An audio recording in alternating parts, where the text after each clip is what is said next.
हाय, मैं हूँ डॉक्टर नितिका कोहली और आज की वीडियो में हम बात करने वाले हैं ऐसे फूड आइटम्स के बारे में जो एक सफ़ेद दाग विटिलिगो पेशेंट को नहीं खाने चाहिए।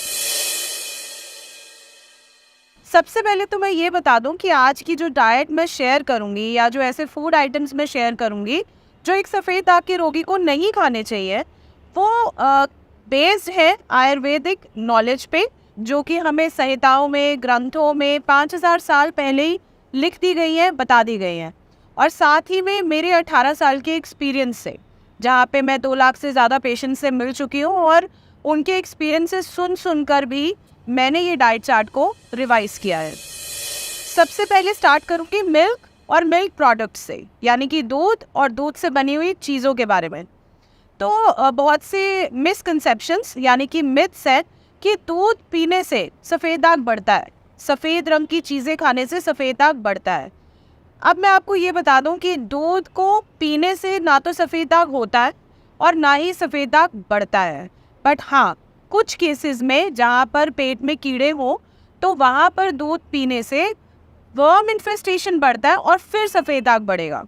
और वहीं पर दूध को अगर आप गलत तरीके से इस्तेमाल करते हैं, यानी कि रॉन्ग फूड कॉम्बिनेशन, विरुद्ध आहार जिसको कहा जाता है, नमक के साथ, खट्टे के साथ और बहुत सारे कॉम्बिनेशंस में, तब लेने से दूध को दाग होते भी हैं और बढ़ते भी हैं। बट अगर आप एक अच्छी डाइट फॉलो कर रहे हैं, टाइमिंग का ध्यान रख रहे हैं, दूध जो है वो अच्छी क्वालिटी का ले रहे हैं, गाय का दूध ले रहे हैं, डाइजेस्ट कर पा रहे हैं, तो दूध आप ले सकते हैं। बट अगर आपको डॉक्टर ने ये सलाह दी है कि दूध ना ले, तो दूध नहीं लेना चाहिए। दूसरा जो फूड ग्रुप है जो रिस्ट्रिक्टेड है, जो नहीं खाना चाहिए, वो है खट्टे पदार्थ या फिर अम्ल रस प्रधान पदार्थ। ये थोड़ा सा कंट्रोवर्शियल रहता है क्योंकि अगर इसे हम एलोपैथिक लैंग्वेज में या मॉडर्न लैंग्वेज में अगर हम कन्वर्ट करें तो ये vitamin C rich food group हो जाता है। और लोगों को लगता है कि अगर इसको हमने अपनी फूड डाइट से हटा दिया, इस फूड ग्रुप को, तो हमें बहुत ज़्यादा नुकसान हो जाएगा। बट हम आपको ट्रीट कर रहे हैं आयुर्वेदिक सिद्धांतों पे। आयुर्वेदिक सिद्धांत ये कहते हैं कि जब एक बीमारी हो गई है, उसका जो कारण है, उसको बढ़ाने वाले जो कारण है, अगर हम उन्हें नहीं हटाएंगे तो नुकसान बढ़ सकता है। तो जो खट्टे फल होते हैं, जो खट्टी चीज़ें होती हैं जिसमें बहुत कुछ आता है, वो आपके सफ़ेद दाग के लिए हानिकारक है, वो आपकी स्किन के लिए ठीक नहीं है। अब खट्टा क्या क्या हो सकता है? बहुत कुछ होता है। मैं कोशिश करती हूँ कि मैं आपको कुछ उसकी एग्जांपल्स दे सकूँ।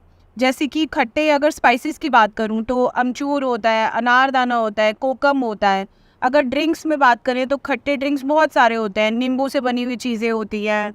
कोल्ड ड्रिंक्स में सभी तरह की कोल्ड ड्रिंक्स जो है वो खट्टी ही मानी जाती हैं। अल्कोहल जो है वो खमीर होने की वजह से खट्टा हो जाता है। जितना भी फर्मेंटेड फूड है वो खटास होती है उसमें। उसके बाद अगर हम बात करें फलों में, तो कुछ फल तो टेस्ट से ही खट्टे हैं, जैसे कि संतरा, मौसमी, कई बार अंगूर। बट कुछ फल जो होते हैं वो खाने के बाद आपकी बॉडी में जो है खटास पैदा करते हैं, जैसे कि आम हो गया या जो भी और फल हम मना करते हैं। तो कुछ फल जो है वो रिस्ट्रिक्टेड है और कुछ फल हैं जो खाए भी जाते हैं, उसकी बात हम बाद में करेंगे। ऐसे ही अगर हम बात करें खटास में, तो और बहुत सी चीज़ें आती हैं, जैसे कि दही। दही भी खट्टी होती है।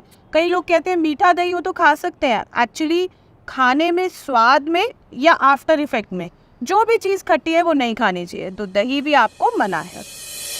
नेक्स्ट जो फूड ग्रुप है जिसकी मैं बात करना चाहूँगी वो है डिफ़िकल्ट टू डाइजेस्ट, यानी जो पचने में मुश्किल होती है, ऐसे फूड ग्रुप की मैं बात करूँगी। तो यहाँ पर मैं सबसे पहले बात करना चाहूँगी मैदे से बनी हुई चीज़ों के बारे में। मैदा हम मना करते हैं। मैदा इसलिए मना करते हैं क्योंकि जो मैदे से बनी हुई जितनी भी चीज़ें होती हैं, आप देख लीजिए, प्रोसेस्ड चीज़ें जितनी भी हैं, जंक फूड या मैदे से बनी हुई कोई भी चीज़, जैसे कुछ भी, बर्गर हो गया, पिज़्ज़ा हो गया, कितनी चीज़ें हैं जो मैदे से बनती है, वो आपको खाने के बाद बहुत ही लेथार्जिक, मतलब बहुत ही आलस सा फील होता है, आपको फ्रेशनेस नहीं फील होती है। ऐसा इसलिए होता है क्योंकि उसको पचने में हमारी बॉडी को एक्स्ट्रा काम करना पड़ता है, उसको पचाने में, और उसको पचने में समय ज़्यादा लगता है और उसका कोई हेल्थ बेनिफिट नहीं है। तो ऐसी चीज़ जिसका कोई हेल्थ बेनिफिट नहीं है, आपकी बॉडी को कोई ताकत नहीं दे रही है, आपकी बॉडी से एक्स्ट्रा काम करवा रही है, उसका नुकसान ही है, उसका कोई फ़ायदा नहीं है। तो मैदा आपकी डाइट में रिस्ट्रिक्टेड है क्योंकि वो डिफ़िकल्ट टू डाइजेस्ट है। इसके बाद इसी फूड ग्रुप के अंतर्गत आता है नॉन वेजिटेरियन। अब नॉन वेज तो बहुत हेल्दी है, इससे हमें बहुत से विटामिन मिलते हैं, बिल्कुल सही है। बट अगर हम इसे आयुर्वेदिक आहार शास्त्र की नज़रों से देखें तो ये डिफ़िकल्ट टू डाइजेस्ट है। आप अभी खाएंगे तो 6-8 घंटे वो आपके सिस्टम में ही रहता है, पचने में, पचाने में बहुत ज़्यादा टाइम लगता है, बॉडी को ज़्यादा काम करना पड़ता है। और आपकी डाइजेशन अगर वीक है, अगर आपको गैस, एसिडिटी, IBS या और कोई परेशानी है तो नॉन वेज आपको और नुकसान कर सकता है, आपकी बॉडी में हीट भी प्रोड्यूस करेगा। उसके साथ साथ डिफ़िकल्ट टू डाइजेस्ट में आएगा कुछ भी ऐसी चीज़ जो कि बनी चाहे घर पे ही हो बट बहुत सारी इंग्रेडिएंट्स उसमें डले हो, जैसे कि आपने उसमें क्रीम भी डाल दी, दूध भी डाल दिया, हैवी ग्रेवी, बहुत सारे कैश्यूज़ डाल दिए, बहुत गाढ़ी गाढ़ी ग्रेवीज होती हैं, तो डिफ़िकल्ट टू डाइजेस्ट, यानी पचने में जो भारी हो, देर से पचती हो, वो सभी चीज़ें आपको नहीं खानी चाहिए। अब जो फूड ग्रुप में बात करना चाहती हूँ उसका नाम है प्रोसेस्ड या कैंड फूड्स। ये ऐसा फूड ग्रुप है जिसको आई थिंक मुझे लगता है कि आजकल 100 में से 90% लोग यूज़ कर रहे हैं, और यूज़ कर तो रहे हैं, उनको लगता है कभी कभी खाने से इससे कोई नुकसान नहीं होता, क्या करें, ऑप्शन ही कोई नहीं है, बाहर रहते हैं, प्रोसेस फूड तो खाना ही पड़ेगा, हमारी सिचुएशन ही ऐसी है। बट एक्चुअली क्या है, थोड़ा सा प्लानिंग करें और थोड़ा सा अगर अपने मील्स को सोच कर प्लान करें और थोड़ा सा डिवाइड कर लें कि इस टाइम ये खाएंगे, इस टाइम वो खाएंगे, तो प्रोसेस फूड से आप बच सकते हैं, क्योंकि ये अगेन आपकी हेल्थ के लिए बहुत नुकसानदायक हो सकते हैं। प्रोसेस फूड का क्या मतलब है? प्रोसेसिंग हम घर में भी करते हैं, रोस्ट करना, मतलब भून के खाना, बॉयल करना, ये सब प्रोसेस है। बट प्रोसेस फूड जो मैं बात कर रही हूँ, जो बाहर होता है, जिससे कि उसकी शेल्फ लाइफ, यानी कि जिसको, मतलब अभी आपने खाना बनाया, आप उसे 6 महीने तक खा सकते हैं, जिसकी एक्सपायरी 6 महीने तक है। ऐसा कोई भी खाना जो आपको अभी फ्रेश नहीं खाना है, थोड़े महीनों तक आप खा सकते हैं, वो प्रोसेस्ड है। कैन फूड यानी कि जो डिब्बा बंद है, यानी कि आपने कुछ बनाया, उसे डिब्बे में पैक कर दिया, वो ख़राब नहीं होगा। सोचिए कि वो ख़राब क्यों नहीं होगा, क्योंकि उसमें प्रेजर्वेटिव्स डले हुए हैं, ऐसे प्रेजर्वेटिव्स जो आपकी बॉडी रिकॉग्नाइज यानी पहचानती नहीं है, उसने कभी खाया नहीं है, और खाने से वो आपके शरीर में पचने के बाद बहुत सी ऐसे केमिकल रिएक्शंस करेगा, बहुत सी ऐसी प्रोसेसेस करेगा, ऐसी चीज़ें आपकी बॉडी में बनेंगी जो आपकी सेहत के लिए नुकसानदायक हो सकती हैं। तो सफ़ेद दाग में सबसे ज़्यादा जो नुकसान करता है वो है प्रोसेस्ड और कैन फूड।